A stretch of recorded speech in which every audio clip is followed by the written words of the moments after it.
This video will show how to place schematic symbols from manufacturers. Open a schematic in OrCAD Capture. Select Place, Search Providers from the menu. Enter your Cadence and Ultra Librarian credentials. Select the Samacsys tab. Enter the name of the desired part or a description to search for in the search bar. Press Enter on the keyboard. A part may have a symbol, a footprint, a 3D model, or all three associated with it. This will be indicated by icons in the rightmost column. Select the part.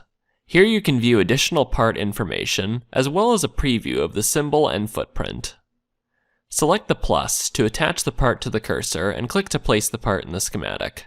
The corresponding footprint is automatically downloaded and mapped. Right-click and select End Mode, or press Escape on the keyboard. Select the Search Providers tab to place another part. Select the Ultra Librarian tab. Enter the name of another part or description to search in the search bar. Press Enter on the keyboard. Select the part. Select the plus sign to attach the part to the cursor and click to place the part in the schematic. The corresponding footprint and 3D model are automatically downloaded and mapped. Right-click and select End Mode.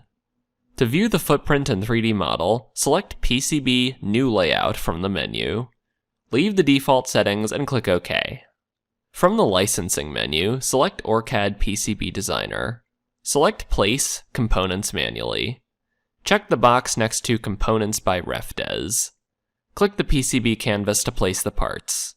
Right-click and select Done. Select Display 3D Canvas from the menu. The 3D Canvas filter window will open.